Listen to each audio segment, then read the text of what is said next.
Hello दोस्तों, सफलता study IQ में आपका स्वागत करता हूं। तो आज हम पॉलिटी के नेक्स्ट लेक्चर की बात करते हैं। तो भारत का संवैधानिक इतिहास, ठीक है।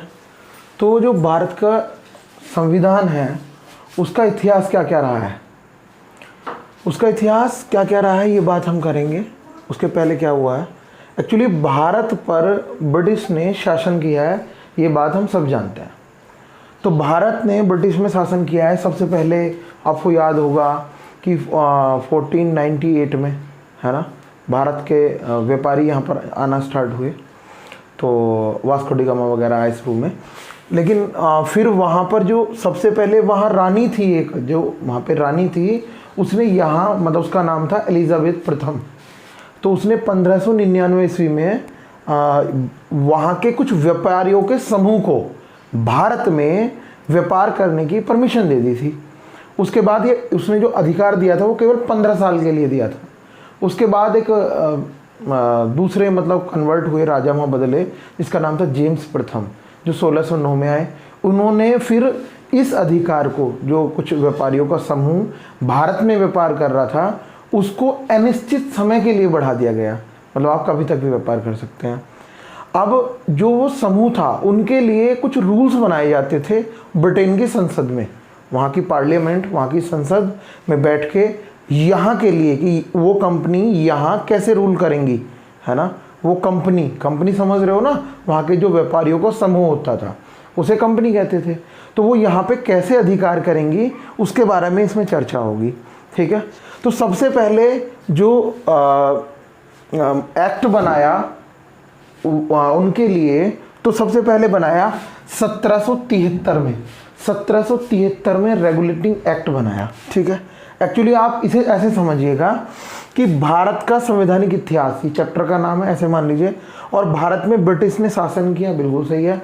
अब 1857 से पहले जो शासन करता था ना भारत में, वो ब्रिटिश कंपनी करती थी, है ना।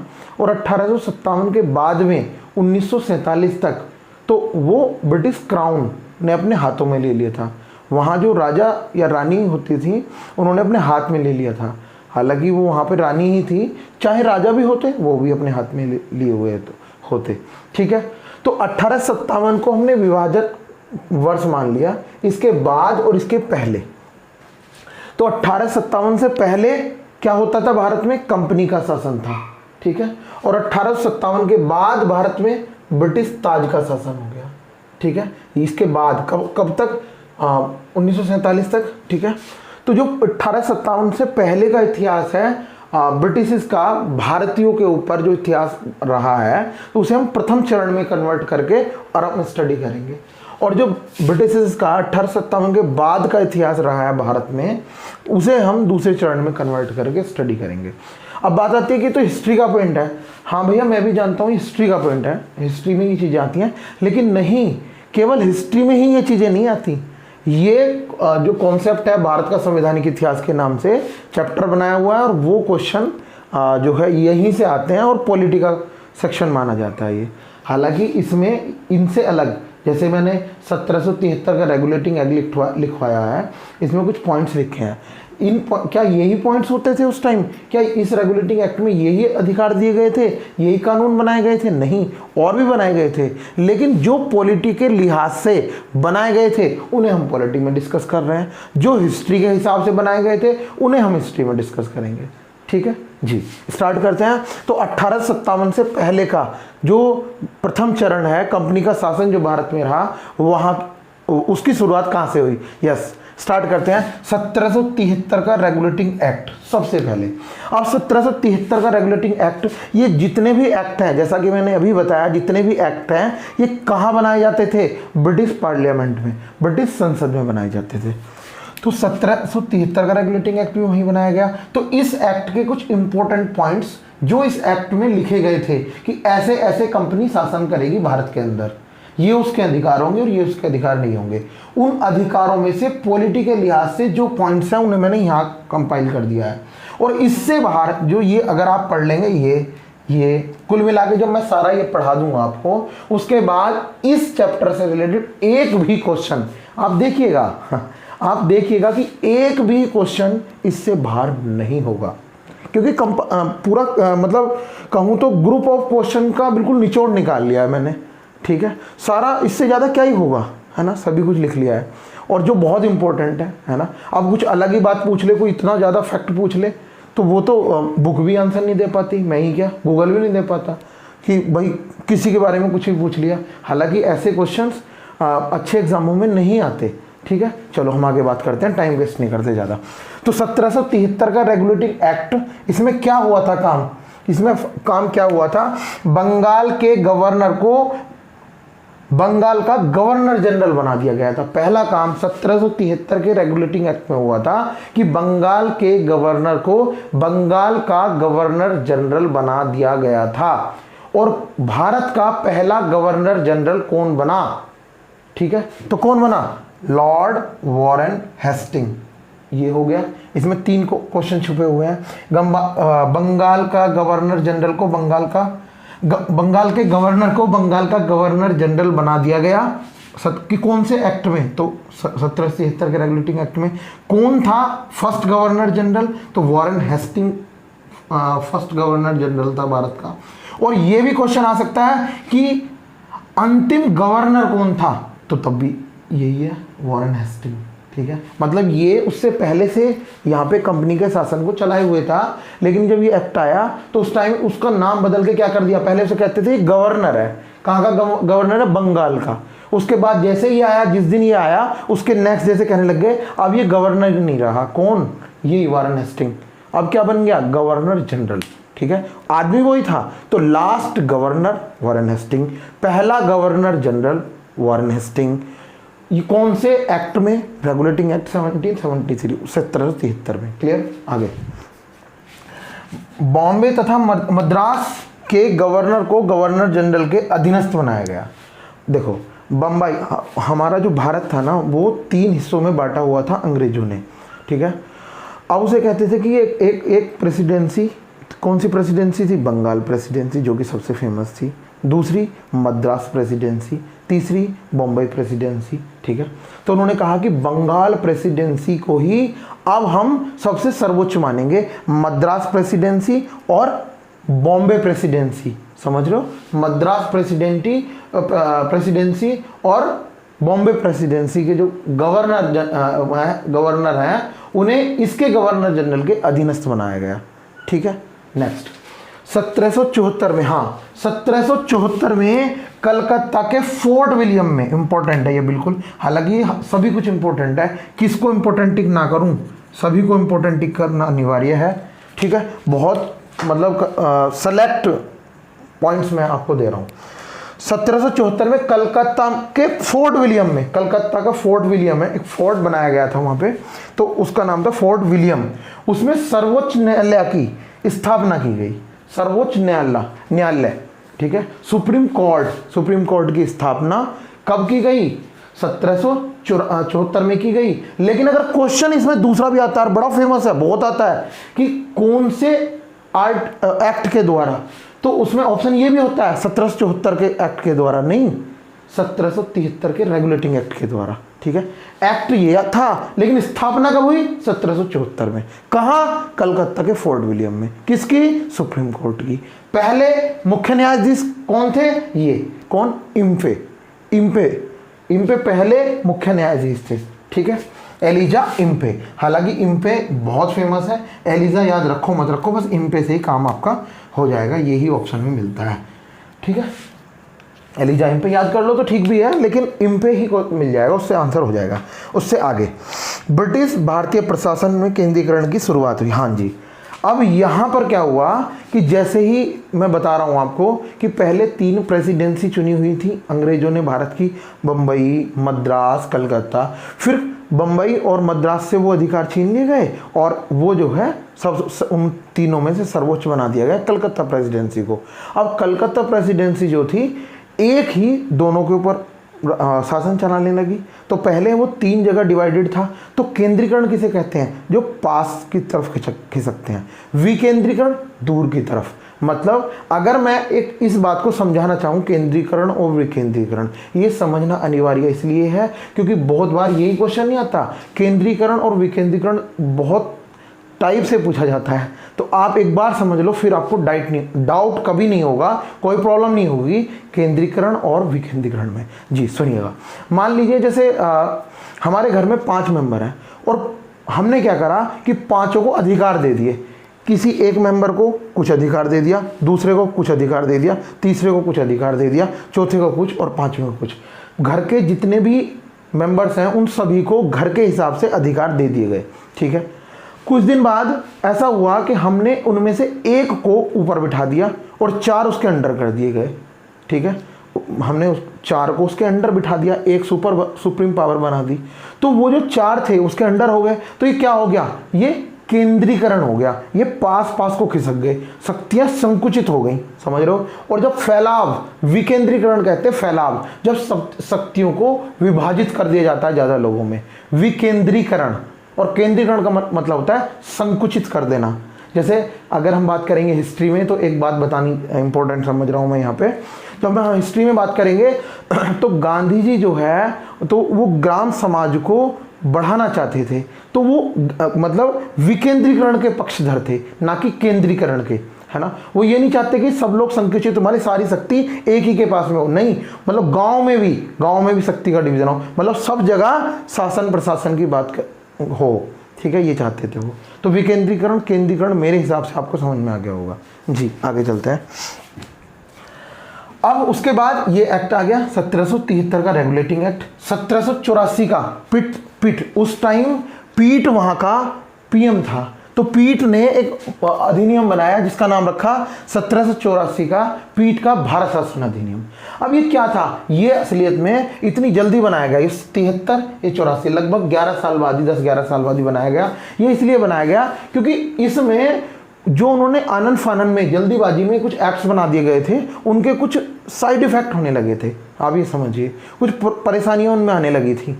जैसे एक परेशानी का मैं जिक्र करूंगा, ज़्यादा परेशानियों का हिस्ट्री में जिक्र होगा, लेकिन यहाँ पर एक परेशानी का जिक्र करूंगा जो कि मैंने यहाँ डिस्कस भी किया हुआ है। देखो मैं आपको बता रहा हूँ कि यहाँ पे क्या किया गया कि बोर्ड ऑफ डायरेक्टर बना दिए गए, यहाँ पर बोर्ड ऑफ डायरेक्टर बना दिए गए और उन्हें ही 2 तरह के अधिकार दे दिए गए। कहां पर, 1773 में, कि क्या क्या अधिकार, वित्तीय अधिकार भी उन्हें दे दिए गए और राजनीतिक मामलों के अधिकार भी उन्हें दे दिए गए।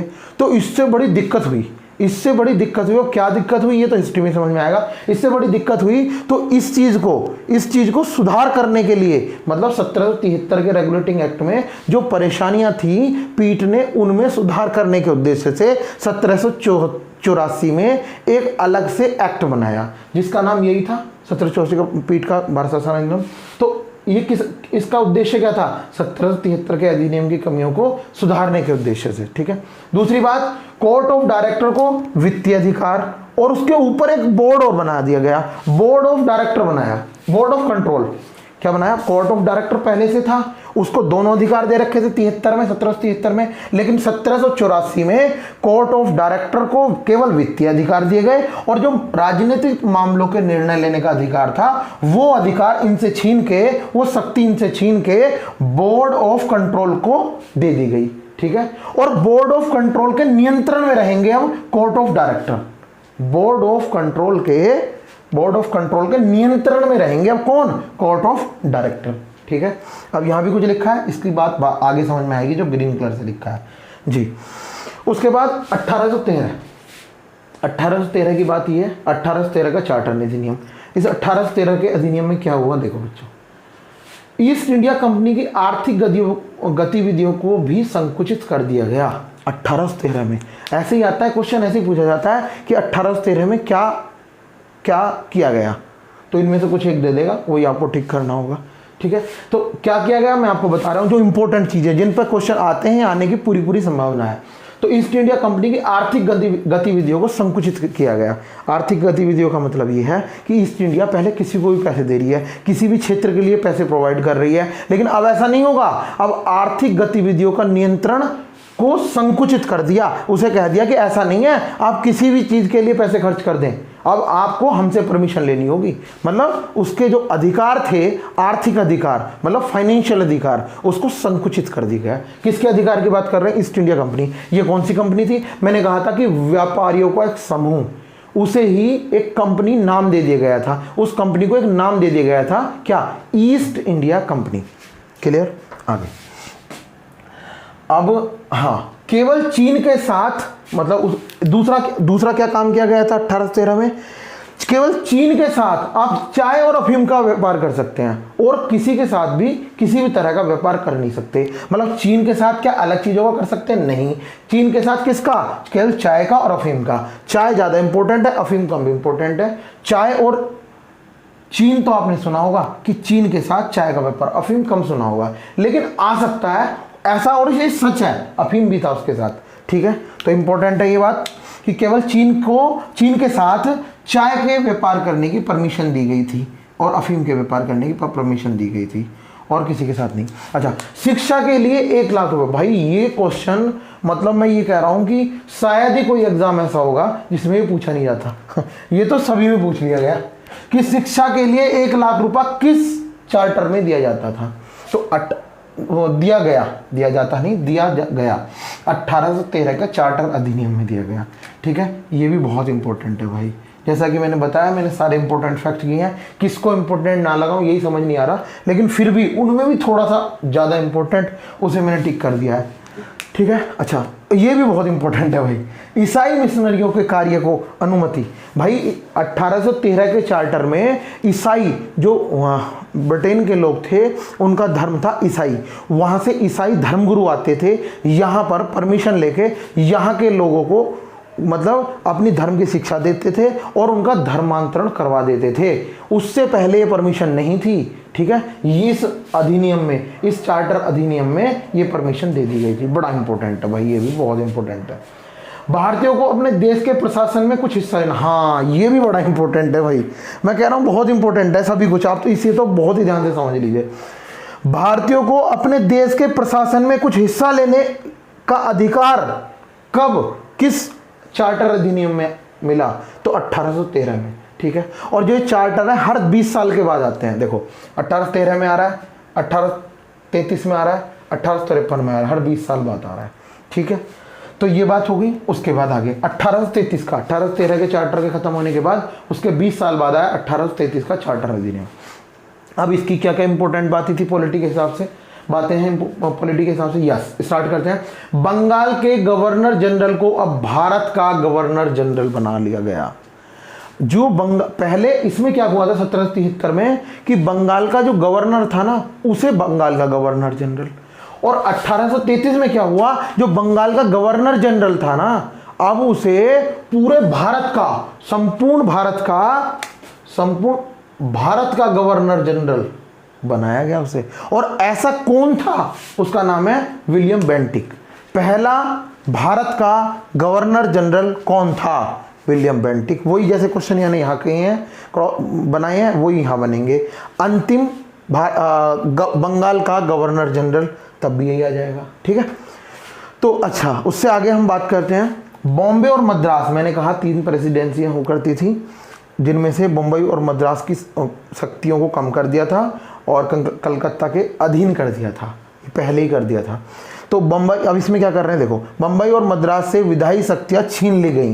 विधायी शक्तियों का मतलब होता है हमारी जो विधायिका है, तो विधायिका का मतलब होता है विधि बनाना, मतलब नियम कानून बनाना। ठीक है, वो अधिकार छीन लिए गए। तो कई बार क्वेश्चन में विधायी शब्द ना देके कानूनी शक्तियां आ जाती हैं, तो वही बात है, विधि बनाना, कानून बनाना, नियम बनाना, रूल बनाना, लॉ बनाना, वही चीज है, छीन ली गई। ठीक है, कौन से आर्टिकल में? इसमें। ठीक है, आगे चलते हैं।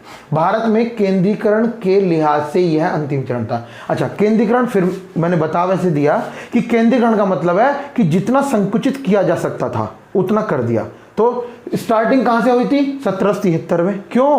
क्योंकि वो संकुचित करने स्टार्ट कर दिया था उन्होंने, संकुचित करके, और ये अंतिम था। कौन सा? 33 की बात चल रही है, अंतिम। अब क्या होगा? अब इसके बाद केंद्रीकरण और ज्यादा नहीं हो सकता, अब विकेंद्रीकरण स्टार्ट होगा। ठीक है, चलो अब स्टार्ट करते हैं। 1853 इसमें क्या आया? 1854 में मैकाले आयोग आया। इसको मैकाले आयोग के बनने की परमिशन, जैसे मैंने आपको यहाँ बताया था 1774 में कलकत्ता में ये बना सुप्रीम कोर्ट, इसकी परमिशन 1773 के रेगुलेटिंग एक्ट में दी गई थी। वैसे ही यहाँ 1753 में चार्टर अधिनियम आया, मैकाले आयोग 1853 में चार्टर अधिनियम आया, मैकाले आयोग 1854 में बना। लेकिन इसकी परमिशन यहाँ ये लिखेंगे कि इसे परमिशन कब मिली, तब मिली।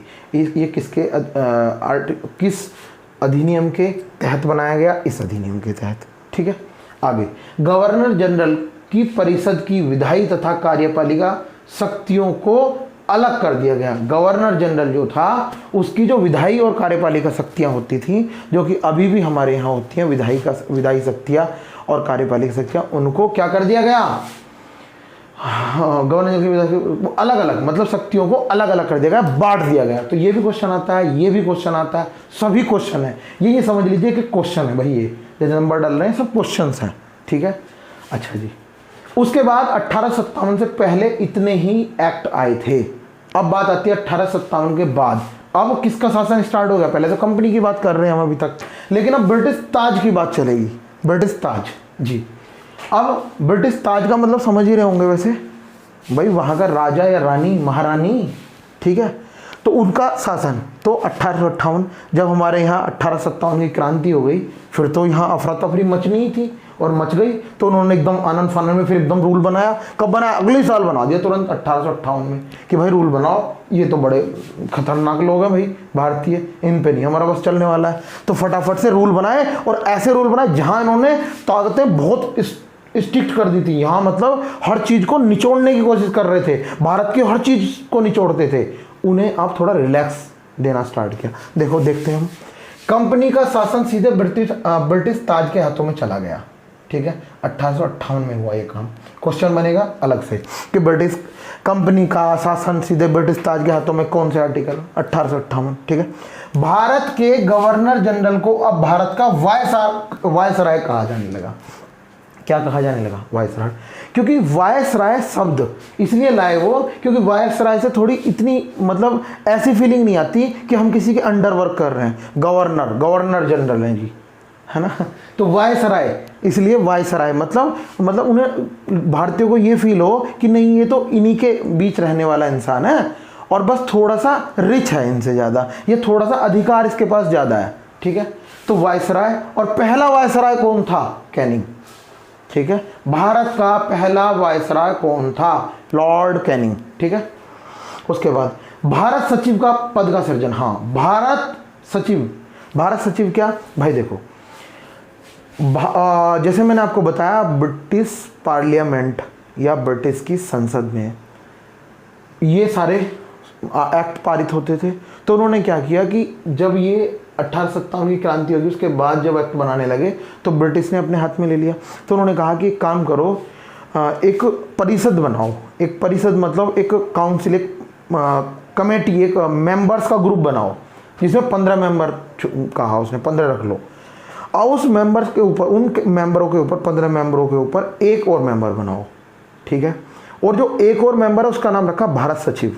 और इन 15 मेंबरों का काम क्या था? इन 15 मेंबरों का काम था कि संसद में केवल भारत से रिलेटेड मुद्दों पर जिक्र करना, चर्चा करनी।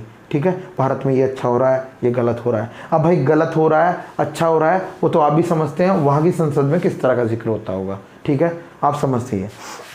तो वो जो सचिव थे, 15 सदस्य भारतीय परिषद बनाई गई, लेकिन इसमें भारतीय नहीं थे, ब्रिटिश ही थे, अंग्रेजी थे। उसके ऊपर एक सचिव पद का सृजन किया गया, उन 15 के ऊपर एक सचिव। तो वो क्या था फिर?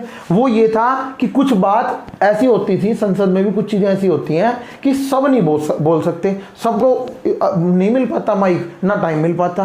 तो वो अपने 15 मेंबर एक कमेटी बनाते थे, बनाई हुई थी उन्हें, बनाते थे कोई, और उस बात को अपना जो सीनियर था, जो एक भारत सचिव बना, उसे कह देते थे। फिर वो खड़ा होकर अपनी बात को रिप्रेजेंट कर देता था उनके बिहाफ पे। ठीक है, तो ये भारत सचिव। हाँ, और ये भारत सचिव जो है वहां पे था, और उसका कनेक्शन यहां से, उस भारत सचिव का कनेक्शन भारत से भी होता था।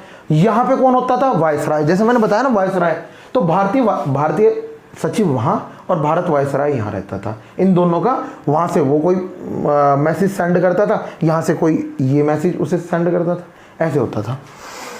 तो मैं ये कह रहा हूँ भारत सचिव। अच्छा, भारत सचिव का पूर्वगामी कौन होता है, ये क्वेश्चन आता है। भारत सचिव का पूर्वगामी कौन होता है, नहीं ये नहीं, भारत सचिव का पूर्वगामी कौन था। पूर्वगामी मतलब जहां अब भारत सचिव के पद को सृजित किया गया, बनाया गया, इस जगह पहले कोई रहता था या नहीं, तो आंसर है हाँ रहता था। कौन सबसे ऊपर कौन रहता था, मैंने बताया था बोर्ड ऑफ कंट्रोल रहता था, क्योंकि कोर्ट ऑफ डायरेक्टर के ऊपर हमने बाद में इस 1773 के बाद में 1784 में बोर्ड ऑफ कंट्रोल बनाया था।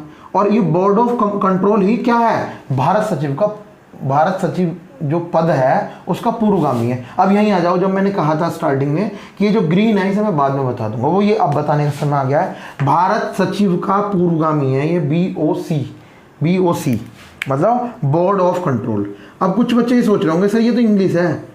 भैया मैंने ये शब्द ऐसे लिखा मिलेगा बोर्ड ऑफ कंट्रोल, ऐसे लिखा मिलेगा बोर्ड ऑफ कंट्रोल।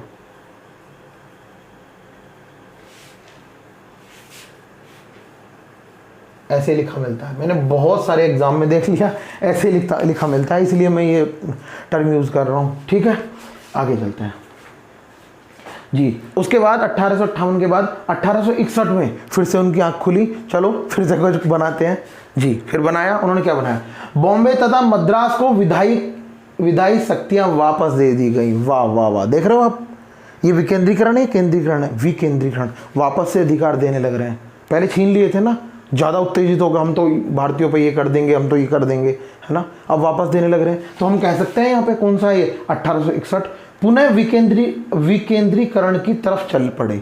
पुनः विकेंद्रीय क्यों, क्योंकि वापस अधिकार देने वापस स्टार्ट कर दिया इन्होंने। ठीक है, आगे मंत्रिमंडलीय व्यवस्था को वैधानिकता प्रदान की गई। मंत्रिमंडलीय व्यवस्था को वैधानिकता प्रदान की गई। देखो हाँ, मतलब ये तो रटने वाला ही फैक्टर, मंत्रिमंडल जो होते थे, मंत्री जहाँ मंत्रियों का एक मंडल होता है, ग्रुप होता है, तो उनको वैधानिकता प्रदान की, मतलब विधि बना के उसे लीगल बता दिया गया कि हाँ ये लीगल है, कोई दिक्कत नहीं है इसमें ये बात है।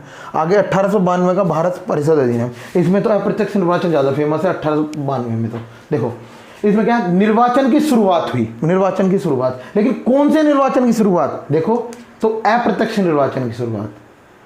कौन से की, अप्रत्यक्ष, किसमें, 1892 में अप्रत्यक्ष निर्वाचन की शुरुआत हुई। निर्वाचन की शुरुआत कब हुई, अगर प्रत्यक्ष और अप्रत्यक्ष की बात नहीं कर रहा तो आंसर यही, और अप्रत्यक्ष निर्वाचन की शुरुआत कब हुई तो यही। प्रत्यक्ष की कब शुरुआत हुई आगे बताऊंगा, लिख रहा है आगे भी, चलो आगे चलते हैं। बजट पर बहस की शुरुआत, हाँ जी, बजट पर बहस की शुरुआत कब हुई कि बजट पर बहस की जा सकती है, इसमें की गई 1892 में ही। ठीक है, बजट पर बहस की जो शुरुआत हुई 1892 के अधिनियम में की गई। उसके बाद 1909 का भारत परिषद अधिनियम। अच्छा, इस अधिनियम को हम मार्ले मिंटो सुधार अधिनियम भी कहते हैं। क्या करते हैं, मार्ले मिंटो सुधार अधिनियम, मार्ले मिंटो सुधार अधिनियम। अच्छा, इसे ऐसा क्यों कहते हैं, पहले तो ये जिक्र कर लें, आगे तो चलेंगे। मार्ले भी एक नाम है और मिंटो भी एक नाम है। ठीक है, मार्ले वहाँ का अधिकारी, कहाँ का, ब्रिटेन का, और मिंटो हमारे यहाँ का अधिकारी, जो बना रखा था अंग्रेजों ने, हमारा अधिकारी नहीं था वो नहीं का था। तो मार्ले क्या होगा, वहाँ का अधिकारी मतलब भारत सचिव, सही है जी। तो भारत सचिव कौन था 1909 में, तो मार्ले था, ये भी क्वेश्चन बन जाता है भाई। और भारतीय वायसराय कौन था, मिंटो। ठीक है, हालांकि एक बात और भी देखेंगे आप, मैं वायसराय बोल जरूर रहा हूँ। 1857 के बाद इसका नाम गवर्नर जनरल का जो नाम है अब भारत का वायसराय कहा जाने लगा उसे। लेकिन सच्चाई ये है, कई बुक में और स्टैंडर्ड बुक में आपको बाद में भी वायसराय नहीं लिखा मिलेगा, भारत का गवर्नर जनरल ही लिखा मिल जाएगा। ठीक है, तो उसका मतलब ये क्या है, उसका मतलब ये है कि भैया जो वायसराय है, इस शब्द को हम इतना जल्दी एक्सेप्ट कर नहीं पाए। पहला जो शब्द है वो बहुत बार रिपीट हो चुका था, बहुत लंबे समय से चलता आ रहा था, तो हमने भारत के गवर्नर जनरल वही कहना स्टार्ट किया। जैसे अभी पीछे कुछ चीज़ों के नाम बदल गए, तो हमें अभी भी वो पहले, हालांकि हमें लेने चाहिए नए, लेकिन अभी भी हम पहले ही नाम लेते हैं, जैसे इलाहाबाद, प्रयागराज वगैरह, और भी अब बहुत कुछ है ना। तो ये चीज़ मैं बताना चाहता हूँ बस। तो इसीलिए इसी करके वो बुकों में इसलिए लिखा हुआ है जी। तो मार्ले कौन था? भारत सचिव, और मिंटो को ना भारतीय वायसराय, ठीक है। अब इन्होंने क्या किया? सांप्रदायिक प्रतिनिधित्व की नींव रखी गई। अच्छा, मुस्लिमों को पृथक निर्वाचन मंडल दे दिया गया। भैया सांप्रदायिकता, सांप्रदाय आप समझते हैं, संप्रदायवाद, ठीक है। चलो संप्रदायवाद वगैरह की तो वहाँ चर्चा करेंगे हिस्ट्री में। संप्रदाय क्या है? संप्रदाय मतलब हिंदू मुस्लिम अलग अलग संप्रदाय की प्रतिनिधित्व कि हाँ जी, किसका प्रतिनिधित्व करते हो तुम? हम मुस्लिमों का प्रतिनिधित्व करते हैं, हम सिखों का प्रतिनिधित्व करते हैं, हम इस जाति का प्रतिनिधित्व करते हैं, वो प्रतिनिधित्व। लेकिन किसका? इसमें सिखों का या हिंदुओं की बात नहीं हो रही, या मुस्लिम को अलग से पृथक निर्वाचन मंडल दे दिया गया, ठीक है। निर्वाचन मंडल का मतलब ये है कि इस किसी भी क्षेत्र में जब अभी इलेक्शन होता है, क्या होता है, अभी भी कोई मॉडर्न सीट भर सकता, मतलब अप्लाई कर सकता है ना, लेकिन उसे जो वोट देंगे वो सभी लोग देंगे। लेकिन इस टाइम क्या होता था? इस टाइम क्या, पृथक निर्वाचन का मंडल क्या है कि अगर मुस्लिम कैंडिडेट खड़ा हुआ, अगर नहीं होता ही था, और क्योंकि दे दिया था मंडल उन्होंने कि इस क्षेत्र में मुस्लिम कैंडिडेट ही खड़ा हुआ, और उसके जो वोटर होते थे, जो उसे वोट डालते थे, वो भी सारे के सारे क्या होते थे? मुस्लिम ही होते थे। तो इसलिए दिक्कत हो रही थी हमें ज़्यादा। पृथक निर्वाचन मंडल पृथक निर्वाचन मंडल मुस्लिमों को दे दिया गया था, ठीक है। सांप्रदायिक प्रतिनिधि नींव पड़ गई थी, ठीक है। आगे चलो। अच्छा, सांप्रदायिकता के पिता कौन है? इतना फेमस क्वेश्चन है, वही वाली बात, शायद ही किसी एग्जाम में ये ना पूछा गया हो, और अगर ऐसा कोई एग्जाम है तो वो अपनी इस कंडीशन को अब फुलफिल कर लेंगे, मेरी बात को अब सत्य साबित कर देंगे। अब आ जाएगा एग्जाम में, क्या आएगा कि सांप्रदायिकता के पिता या सांप्रदायिक प्रतिनिधित्व के पिता किसे कहते हैं? तो आप क्या आंसर देंगे? पिता। तो लॉर्ड मिंटो। ऐसा क्यों भैया? यहां पर उस टाइम कौन थे? Viceroy Minto. तो उनकी तो सारी रूपरेखा चल रही, तो वही तो रूल बनाते थे यहाँ पे, है ना। तो जो लॉर्ड मिंटो हैं, ये क्या है? सांप्रदायिक प्रतिनिधित्व के पिता या सांप्रदायिकता के पिता, सांप्रदायिक के पिता, ऐसे शब्द आ सकते हैं जी। आगे चलते हैं। केंद्र द्वारा प्रांतों में विधायी शक्तियों का हस्तांतरण। हाँ, केंद्र द्वारा, सेंटर द्वारा प्रांतों को विधायी शक्ति दे दी गई। केंद्र द्वारा, सेंट्रल गवर्नमेंट जहां होती है, केंद्र द्वारा स्टेट गवर्नमेंट को, मतलब स्टेट को, प्रांतों को विधायी शक्ति हस्तांतरित कर दी गई। देखो, हस्तांतरण कर दिया गया, ठीक है। हस्तांतरण और स्थानांतरण भी कभी फिर कर दूंगा, ठीक जिक्र, अभी थोड़ा टाइम कम है, जल्दी जल्दी सुनो। अच्छा, आगे 1919, ये है भारत शासन अधिनियम 1919 में। अच्छा, 1919, 1935 और 1947, हालांकि 1909 भी है, लेकिन ये इतने इंपॉर्टेंट हैं भाई, जितने में स्टार लगाऊं, जितने इंपॉर्टेंट लिखूं उनके ऊपर, वो कम है मेरे भाई। अब बात क्या हुई, यहाँ पे स्पेस कुछ कम रह गया था, तो केवल मैंने 1919 को तो लिखने की कोशिश की और लिख भी दिया, लेकिन 1935 और 1947 अभी भी छूट गया। इन दोनों को मैं नेक्स्ट लेक्चर में बताऊंगा, ठीक है, इन दोनों की, क्योंकि इंपॉर्टेंट बहुत है। ऐसा नहीं है मैं इधर उधर बस संकुचित करके लिख देता, ठीक है। अब स्टार्ट करते हैं। तो पहला, केंद्र में द्विसदनीय विधायिका या केंद्र में द्विसदनीय विधान पालिका है, कब बनाई गई? तो आंसर 1919 के भारत शासन अधिनियम में।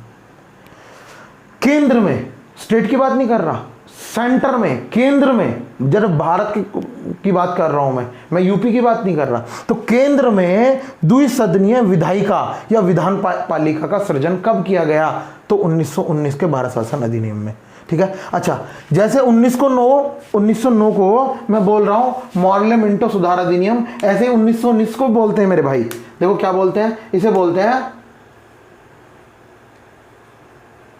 मॉन्टेग्यू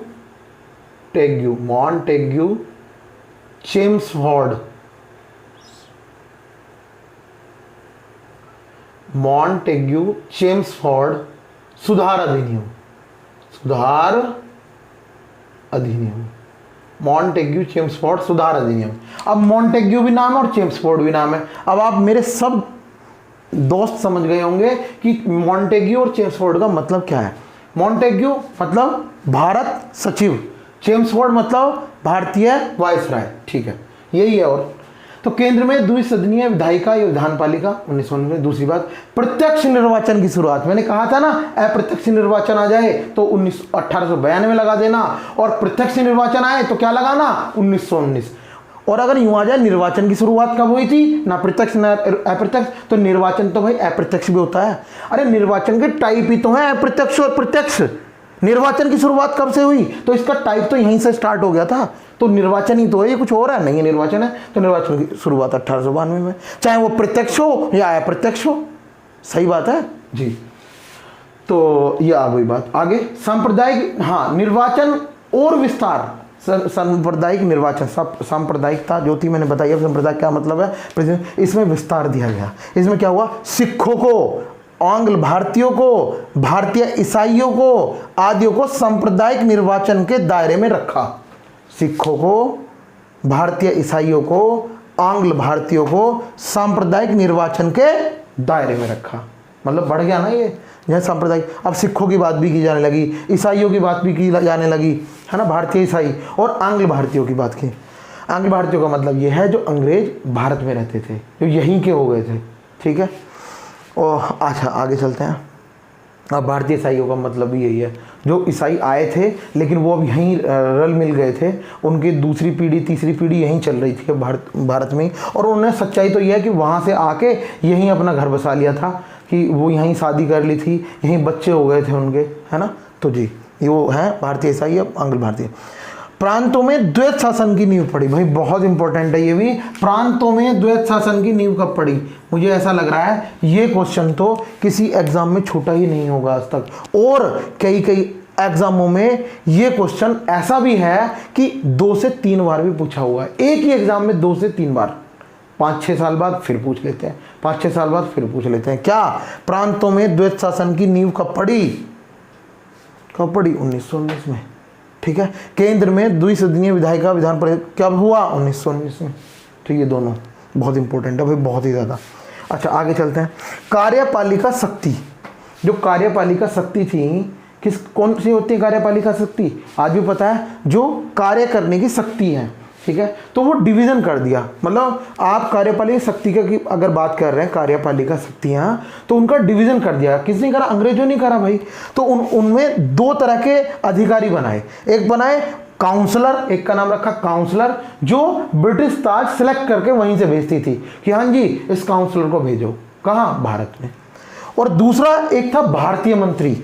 मैंने बताया कार्यपालिका शक्तियां 2 लोगों को दी गई, एक का नाम है काउंसलर, एक का नाम है भारतीय मंत्री। जो काउंसलर आते थे वो ब्रिटिश ताज के द्वारा चुने हुए व्यक्ति आते थे, और भारतीय मंत्री कौन थे, भारतीयों के द्वारा चुने हुए व्यक्ति होते थे।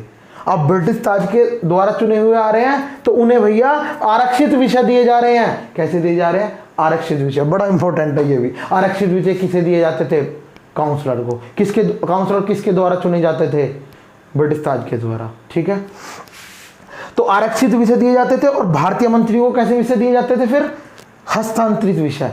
तो अब आप कहेंगे कि सर हमें तो पता ही नहीं चल रहा कि आरक्षित विषय और हस्तांतरित विषय में अंतर क्या है। भैया आरक्षित विषय का मतलब ये है सारे इंपॉर्टेंट विषय, सारे इंपॉर्टेंट डिसीजन के अधिकार किसे थे, काउंसलर को, ठीक है। और सारे हस्तांतरित विषय, हस्तांतरित वो विषय थे जिनका कोई ज़्यादा उचित था नहीं एक्चुअली, ठीक है। तो उसका अधिकार किसे दे दिया, भारतीय मंत्री को, ठीक है। अब आरक्षित विषय में सारे इंपॉर्टेंट में 1-2 का नाम मैं ले भी सकता हूं जी। जैसे हम करें वित्त के मामले का डिसीजन, या फिर कहीं कोई नियम बनाना है, या किसी क्षेत्र में कोई पर्टिकुलर नया लॉ मेंशन करना है, तो सारे अधिकार काउंसलर के पास थे। और इनके पास कैसे थे, भारतीय मंत्रियों के पास, कि रेलवे नहीं, सॉरी, हाँ मतलब वो नहर सिंचाई परियोजना का अधिकार इन पे था। अरे नहर सिंचाई कुछ हो रहा है, उन्हें क्या फर्क पड़ता कि हमारे लोगों को पानी मिले या ना मिले, सिंचाई यहाँ पे हो या ना हो। और ऐसे ही मतलब बेकार से विषय, सारे बेकार, ऐसा नहीं एक भी कीमती, सारे ही बेकार भारतीय मंत्रियों को दिए हुए थे, और अच्छे विषय काउंसलर को दिए हुए थे। क्लियर, तो यहाँ तक क्लियर हो गया भैया। उसके बाद 1935 का भारत शासन अधिनियम और 1947 का भारतीय स्वाधीनता या भारतीय स्वतंत्रता अधिनियम। ठीक है, ये डिस्कशन करेंगे हम नेक्स्ट लेक्चर पे। तो आप लोगों को कैसा लगा मेरा लेक्चर, प्लीज़ ज़रूर बताइएगा कमेंट सेक्शन में। Thank you so much.